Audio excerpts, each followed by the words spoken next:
As a businessman, I commiserate with other businessmen about the difficulty in finding help. I, for example, am looking for a salesman or a saleswoman for our radio station. Have been looking for a long time. I have a posting at Craigslist and to connect you, my listener, with people who run businesses and would like to advertise and have you come into their shops. Who are those businessmen, and how do I, as the owner of our radio station, find them? And so I need to have a salesman to make that connection. After all, we are here as members of the media. The media is the word medium, right? I'm a medium between two parties who don't know each other ostensibly. That would be the listener, that's you, and then the businessman who has a desire for you to come in. So what I do is connect you two by the medium of advertising, which is to say very intelligently written commercials here at AM 1240 Hot News Talk Radio that bring you business and that satisfy the listener with options in the marketplace, right? We are kind of marketplace intelligence providers with advertising and, of course, with news. Now, other businessmen have trouble as well. There's Suhash Patel at Marco's Pizza on Hicks and Pike. He's been struggling to find a general manager. And if you my listener, know someone who's reliable, would like to work, then go to Marco's Pizza, contact Suhash Patel. He's just found someone he thinks will be the general manager, and that man is now starting to look over job applications, but he's still looking for the best people, and it's very hard for Suhash Patel, who runs Marco's Pizza, a great pizza place, to find help. And also, just north on Hicks and Pike, there's Armando's Restaurant of Hickson, run by Anthony Johnston, and he says he's not going to advertise for a month because he couldn't handle the new business that advertising would bring him. Meanwhile, he's looking for help in his restaurant. He needs to have another staffer upon whom he can rely. And we're finding as owners that help is very, very difficult to come by. Of course, I'm not someone who hires people at a radio station. We have no employees, and everybody is here at risk, if you will. They all are sort of investors with their time and labor. And a salesman or a saleswoman earns a tremendous commission from me, but I don't have a payroll. So that's how that works. We sort of invest our time in advertising. Well, we are hoping to help out. If you have something you need me to know about in your business, make sure you contact our station, and we'll get it on the air. We want to mention that if you need help in your business or in your personal financial affairs, that you contact E.J. Pelton Company. E.J. Pelton, the numbers guy, Eric Pelton, can help you keep more of what you've earned as a CPA, a man who provides tax services. His number is 622-3156, 622-3156. And his office has an office here in Chattanooga on Brainerd Road, and a second branch in Saudi Daisy, just north of the Food City, the old Bilo. My name is David Tulis. I do thank you for giving us a couple of minutes of your time on YouTube. You can check us out on Hot News Talk Radio. All of our local shows are broadcast there, including, Colin Cowherd's not local, but we run him on YouTube. You can hear it there, and also on our huge, huge airwaves at 1,000 watts of AM signal transmitter power in Saudi Daisy, Hickson, and all through Chattanooga, down to Ringgold and Cleveland and South Dayton as well. We're the station in which you report and the world decides. Our great stars are Sean Hannity, the conservative talk show host, and also we have Colin Cowherd and CBS Radio News, Fox News, and we are the exclusive NASCAR station here in Hamilton County. So if you want to watch NASCAR on TV and then duck out, you have to go somewhere. Well, turn us on, and there you can follow the race. My name is David Tulis. Thanks for giving us a couple of minutes of your time. There's a story that I saw this morning, referred to by an elder of my church, who posted an article by a minister who was pointing out that college debt is an extravagance. There's a new book out of how you can have something of college education without the debt. The average amount per student is $35,000 in August, and 40% of students under age 35 have student debt, which creates many evil circumstances for the individual. There is insomnia, there are nerves, there's headache, there's pain, there's fear, there's the hesitation of moving into the inclination to not take risks if you have student debt, which of course can't be written off. You'll be paying on that debt, whether it's government or bank. It cannot be expunged. It cannot be liquidated. You'll be saddled with it, even if your Social Security check when you turn 63 or 65 has to be garnished to pay that debt. It will be extracted from your hide.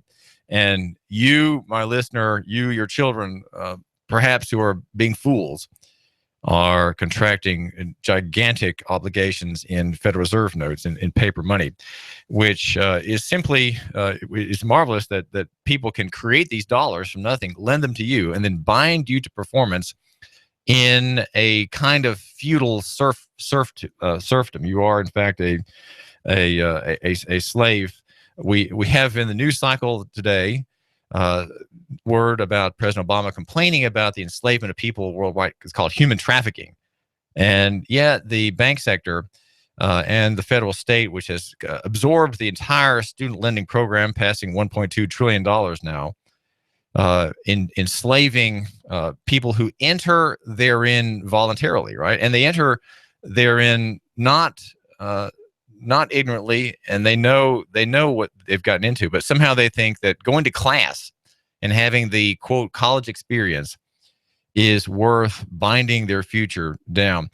There's an interesting story by Charles Hugh Smith talking about cryptocurrencies and the rise of the independent non-state cryptocurrency. That is to say, Bitcoin and its success. There are other ones like it now, and then there will be successors as the bit chain, the chain technology expands as an option. He says the invention of blockchain and cryptocurrencies such as Bitcoin have opened the door to non-state, non-central bank currencies, which is the way the marketplace will be bypassing the state cartels in currency and money. Money, he says, that is global and independent of any state or central bank, or indeed any bank, as cryptocurrencies are structurally peer-to-peer, meaning they don't require a bank to function. People exchange cryptocurrencies to pay for goods and services without a bank acting as a clearinghouse for those transactions. This doesn't just open up the possibility of escaping debt serfdom from central and private banks. It opens the door, he says, to an entire global economy that's free of the inequality and concentration of wealth and power that only is possible, or that is impossible only, I should say, with the output of central bank created and distributed money. And remember how banks, the modern banking sector, creates money. It creates money by the fractional reserve process. If there's something on deposit, it can then make new units based on that thin skin of money on deposit. It's all borrowed into existence. He says, in effect, today's wars, bread and circuses and so on will be paid for in perpetuity by our kids, our grandkids and their kids. This is debt serfdom. The only possible output of borrowing money into existence is debt serfdom. And debt serfdom to whom? Well, to the issuer of that money. And debt jubilees won't matter. They're just kind of relieving the pressure, he says. Just printing money and distributing it to the unemployed and working poor, that's quantitative easing for the people, also doesn't change anything structurally. Printing money without increasing the production of goods and services just means the flood of new money will be chasing the existing pool of goods and services, generating runaway inflation. And in other words, did Zimbabwe, which had a $10 trillion inflation rate before its collapse, was that creating buying power, right? Was that enabling the economy?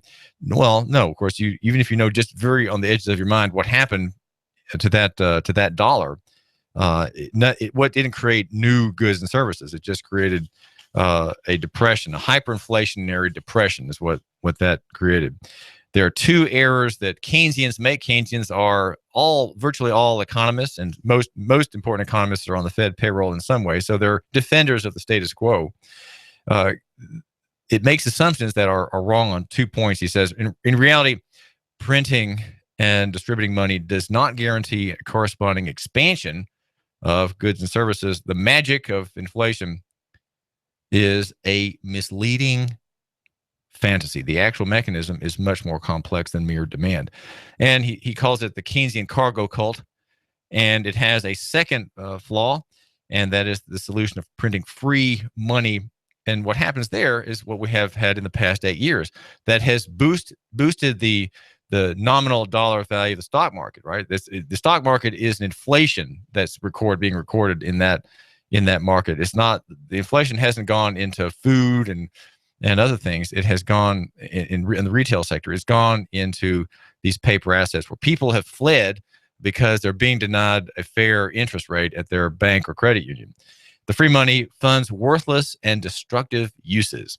Bridges to nowhere, ghost cities, think of China, needless MRI tests, worthless college degrees, and so on, and essentially limitless malinvestment and waste. And that's from a very important writer, Charles C. Smith. I encourage you to read him. There's a note about the gangs in blue that came my way from filmingcops.com. The story about this is how there's no redemption going to be found. I think in adjusting policing as a concept, policing, the modern police concept, it's so well protected by, and probably the most powerful lobbies in Washington are police lobbies, Fraternal Order of Police, and many organizations which lobby for more rules and regulations to be enforced by these groups' members, right?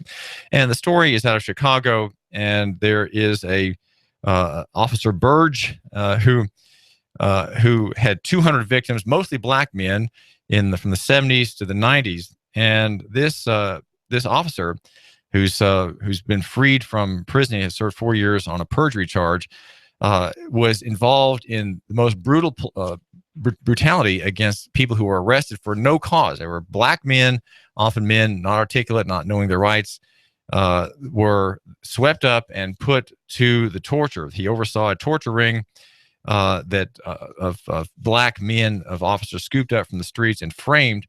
He included electrical shocks, genital torture, suffocation, bludgeoning, and isolation, to name a few techniques. Some of them can't be repeated here, according to filmingcops.com. Burge was sent to prison, spent less than 4 years there, and the city council has agreed to pay a fund of $5.5 million to some of his victims. The mayor, Rahm Emanuel, condemned this former officer. I find it hard to believe that the city's political leadership could even contemplate giving reparations to human vermin. That's not a quote from the mayor, but that is the former police commander who referred to the people he had arrested and tortured. These victims are receiving $100,000 from the city of Chicago, according to Free Thought Project. Free Thought Project, by the way, is an important website if you want to keep up with police brutality as a health issue, as a major trend. Burge went 4 years to prison, and the cost of his crimes as police commander John Burge is $120 million. He tortured 118, according to an infographic that came out with this story. He dealt with 118 black men in police custody. He was granted early release to a halfway house in Tampa. And the breakdown of $120 million cost is $66.8 million in settlements to torture victims. That's the first amount. Then over $22 million in ongoing pension payouts to Burge's collaborators, $20 million in the legal defense of Burge and his colleagues, and $15 million to investigate and prosecute Burge's crime. So it cost this one man, an officer, cost $120 million to the city and the people. One victim is reported as telling about his experience. He was arrested at the police station. The officers tied a bag over his head. They hooked up electrical devices to his body to shock him, and they began shocking him over and over again, suffocating him until he confessed to a murder. Of course, one that he had not committed. Once police could not solve the case, they chose a random black person from the streets and tortured that person into confessing, so that it would look as though they had solved the case. Something that you find these things with the professionalization of the security and peacekeeping function, right? We think here in local economy that function needs to be returned to the people. We believe as classical liberals here at AM 1240 Hot News Talk Radio that function needs to be democratized. And I think with Waze and smartphones and software and apps and other apps that you can find out about at Nooganomics.com, there is real prospect for reform, and that would be where people, when they have problems, elect not to call the police, but to call other people in their vicinities who have smartphones and who are willing to rush to their help and aid. Again, calling the police may end up costing your 18-year-old son who's having a bad day his life, or your boyfriend who's having a loud conversation with you about your parents in your apartment. Please come and call him, and that man ends up being killed. It's happened many, many times, and we have to see that these are things that happen as the state grows bigger and less accountable, and there's a depersonalization, a depersonalism that becomes kind of the ethic of the modern state, where a commander has henchmen, as that story from the Free Thought Project tells us. A police officer has henchmen, and they conspire in bad faith to abuse their victims.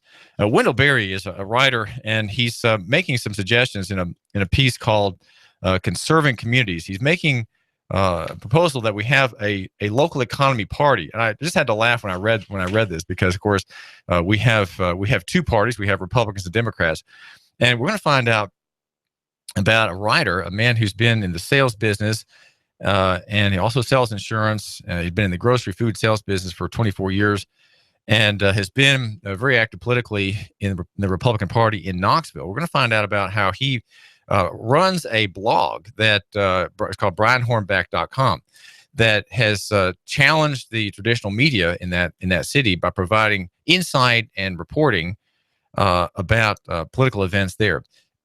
Republican, and I think probably Democrat as well. How does the man do that? Is it possible to be paid as a writer in the age of the internet? I've come to the conclusion it's provisional only, that you can't, that it's really just impossible to make a living as a writer. And that's how, in God's providence, I ended up here in radio. I became half owner of our radio station, trying to help the managing partner succeed in his field, right, as a publisher and as a radio manager.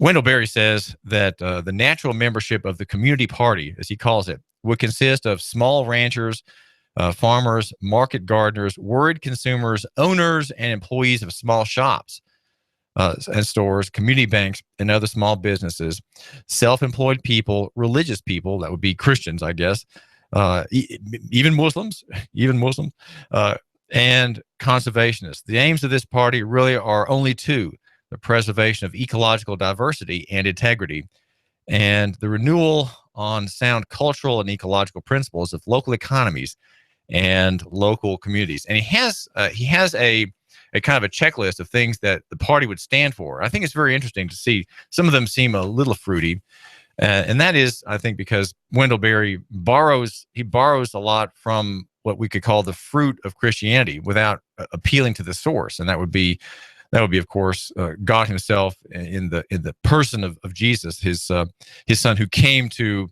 the earth as a man and then died a sacrificial death for God's people, right? God's chosen people, Israel initially, and now the church in the post New Testament, in the New Testament era, we could say, in the New Covenant era.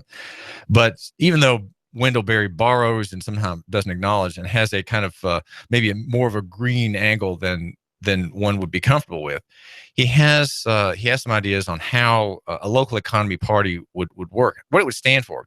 Really, the arguments are not political. There's not a lot of legislation in view in his idea of a local economy party. And I know that you could say, well, the Greens are close to that. Well, I don't know. We don't hear much about the Green Party here in Chattanooga and Hamilton County. But those who are politically active tend to probably be Democrats. But really, Democrats nor Republicans have a claim on environmentalism. We here at AM 1240 are the environmental radio station because we cover the biggest ecology and environmental story in the past 20 years. And which one is that? Well, you can see that story taking place today. Look up in the sky, and you'll see a visitation. We are being visited today by the good people in their injection program. An injection program, part of the Great War on Global Warming. And the emission content, the material being emitted, is a pollutant. It's called coal fly ash. It's like talcum powder, and it stays up there and dims the sun. After this cold and frosty start, we had lots of sunshine for your Wednesday. A nice afternoon, a little warmer, highs back into the upper 40s. Tonight, fair, lows 28 to 31. For Thursday, becoming partly cloudy, still dry, back into the lower 50s with a few showers marching in late Thursday night through Friday morning. It's refund season. Come into your local H&R Block office and let their experienced tax professionals help you get every dollar you deserve. Your maximum refund is guaranteed at H&R Block. And I'm Swargene 12 Chief Meteorologist Patrick Hoare on AM 1240 Hot News Talk Radio. When the weather turns bad, turn to AM 1240 Hot News Talk Radio. On the net, hotnewstalkradio.com. Follow us on Twitter, YouTube, and Facebook. From the Hot News Talk Radio Weather Center. Chattanooga, we've got you covered. When the weather turns bad, the Tennessee Valley turns to Hot News Talk Radio. Go, go, go, go, go, go. You give us 12 minutes and 40 seconds, we'll give you Chattanooga and the world. News Talk 1240. A view like no other awaits you for lunch or dinner at Ari's in Sunny Daisy. Ari's Harbor Light is the restaurant over the glittering waters of Lake Chickamauga there at the marina. It serves you a quiet dinner for two, a solitary glass after a day of toil, a delicious family feast, pleasing even the pickiest 8-year-old niece. Come today. Ari's Harbor Lights restaurant lays a generous smorgasbord of seafood, Greek specialties, Italian pasta,